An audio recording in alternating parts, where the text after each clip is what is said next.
Bismillahirrahmanirrahim. Assalamualaikum warahmatullahi wabarakatuh. Alhamdulillah wasyukurillah wa la ilaha illallah wallahu akbar. Allahumma salli wa sallim ala sayyidina Muhammadin wa ala alihi wa sahbihi wa sallam. Bapak-bapak, ibu-ibu, para pendengar yang berbahagia. Bulan Ramadan adalah bulan rahmah. Itulah sebabnya ketika awal Ramadan, semua umat manusia tumpah ruah menerima rahmat Allah Subhanahu wa Ta'ala. Selain bulan rahmah, juga disebut bulan maghfirah. Itulah sebabnya ketika 11 Ramadan sampai 20 Ramadan, sudah mulai berkurang orang datang ke masjid. Dan bulan itkum minan nar, di hari ke-21 sampai ke-30, semakin kurang orang yang datang ke masjid. Karena memang hari-hari tersebut adalah hari-hari pembebasan dari api neraka. Bulan di mana Al-Quran diturunkan. Bulan ini adalah bulan yang ditunggu-tunggu oleh umat Islam yang beriman. Karena pada bulan tersebut, pahala ibadah digandakan. Al-Quran yang diturunkan 15 abad yang lalu, disampaikan kepada Rasulullah Muhammad SAW melalui perantara malaikat Jibril. Dimaksudkan untuk menjadi hudal linnas, petunjuk bagi manusia dan peringatan bagi seluruh alam. In huwa illa dzikrul lil alamin. Surat At-Takwir ayat 27. Pada saat Al-Quran diturunkan, banyak yang menganggap Muhammad itu gila. Bagaimana dia tidak dianggap gila? Sebab banyak sekali yang ada di dalam Al-Quran bertentangan dengan keadaan pada masa tersebut.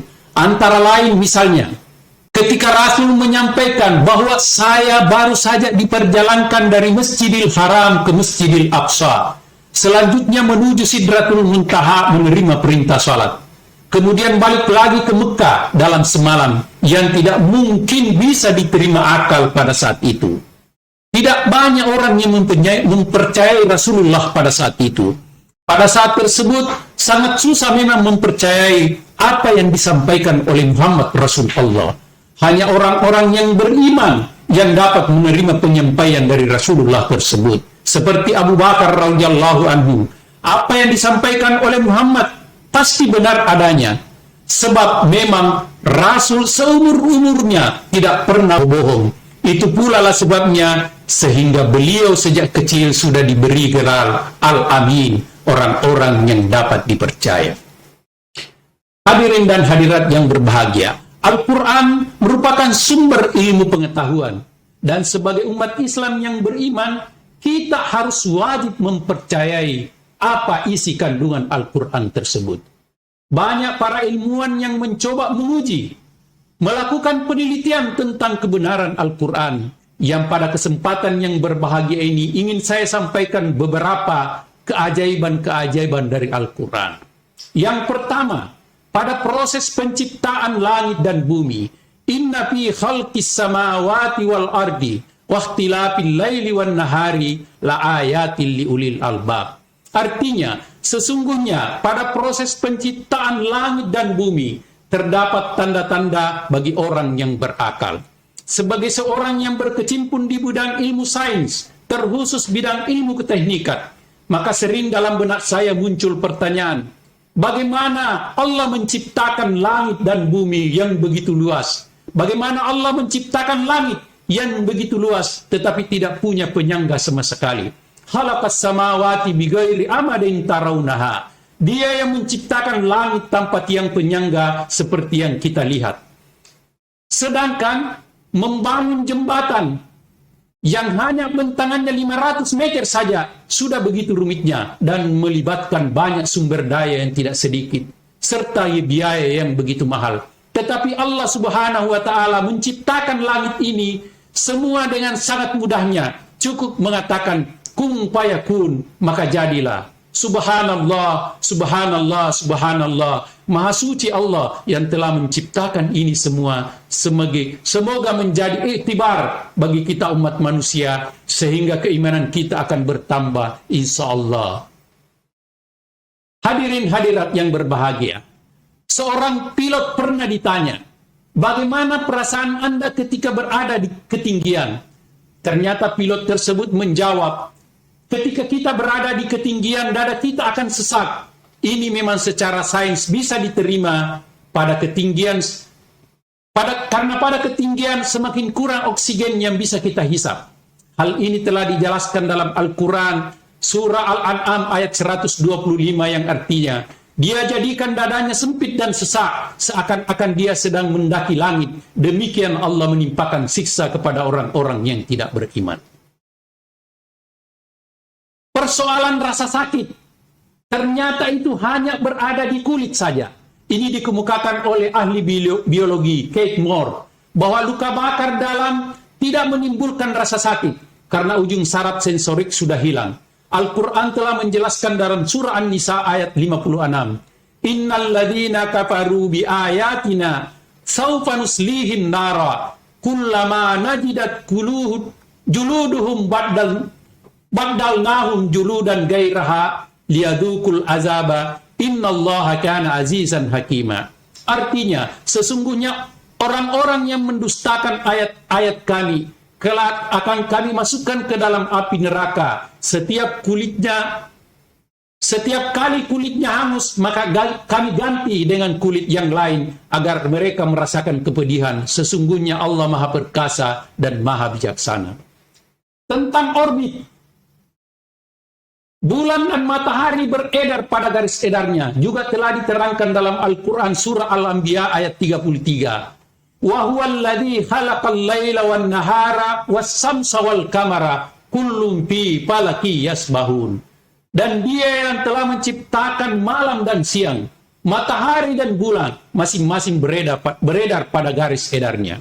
Hadirin dan hadirat yang berbahagia, bumi diciptakan dalam 7 lapis. Di dalam Al-Quran juga telah dijelaskan dalam surah At-Talaq ayat 12, yang artinya Allah yang menciptakan 7 lapis langit, dan dari penciptaan bumi juga sama. Perintah Allah berlaku padanya agar kamu mengetahui bahwa Allah maha kuasa dan dari segala sesuatunya. Dan ilmu Allah benar-benar meliputi segala sesuatunya. Tentang gunung yang bisa mencegah gempa bumi, di dalam Al-Quran surah Al-Luqman ayat 10. Wal kafil ardi rawasiya antamida bikum wabatsa fiha min kulli dabatin. Dan dia meletakkan gunung-gunung di permukaan bumi agar tidak menggoyahkan kamu. Itulah sebabnya jangan sampai kita merusak gunung, karena gunung kalau kita rusak akan menimpa kepada kita sendiri.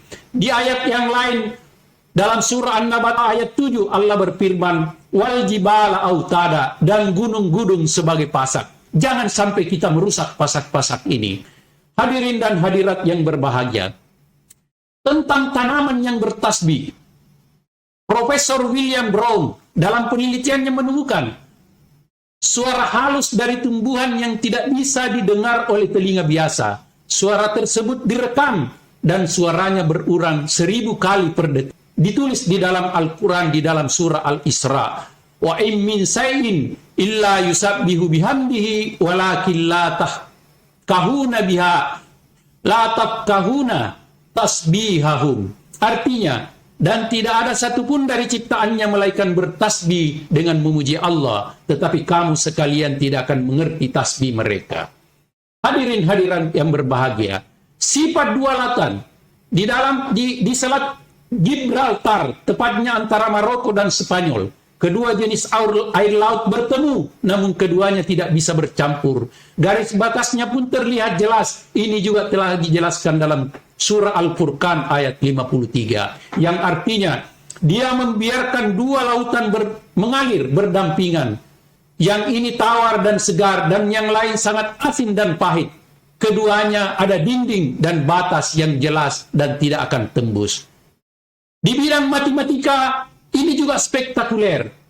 Di dalam Al-Quran, bapak-bapak, ibu-ibu di rumah, kata sahar atau kata bulan itu ditemukan. Disebutkan 12 kali. Ini menunjukkan bahwa dalam setahun terdiri dari 12 bulan. Kata yaum itu disebut 365 kali. Kata yaum ini adalah kata hari, yang menunjukkan jumlah hari dalam setahun sebanyak 365 hari. Kata lautan disebutkan 32 kali, dan kata daratan disebutkan 13 kali. Kalau ini dipresentasikan, maka luas daratan itu hanya 28,9% dan luas lautan 71,1%. Hadirin dan hadirat yang berbahagia, banyak lagi penemuan-penemuan yang tidak mungkin saya sampaikan pada kesempatan kali ini. Termasuk berpuasa yang ditemukan oleh Profesor Yoshinori Osugi, berkebangsaan Jepang, menemukan bahwa mekanisme autophagy yang menggambarkan tentang manfaat berpuasa, di mana sel-sel yang mati akan dimakan oleh makhluk-makhluk yang ada di dalam tubuh kita, sehingga kita bisa terhindar dari sel-sel mati tersebut yang bisa menimbulkan berbagai penyakit, antara lain kanker, stroke, dan lain-lain sebagainya. Dari apa yang telah saya gambarkan di atas, semestinya kita semua, termasuk kita yang mendengarkan ceramah virtual ini, saya berharap akan menambah iman kita, sehingga tujuan dari puasa yang kita ingin capai, yaitu takwa, bisa kita raih. Hadirin hadirat yang berbahagia, inilah yang sempat saya sampaikan. Mohon maaf kalau ada hal-hal yang kurang berkenan. Wallahul muwaffiq ila aqwamit thariq. Wassalamualaikum warahmatullahi wabarakatuh.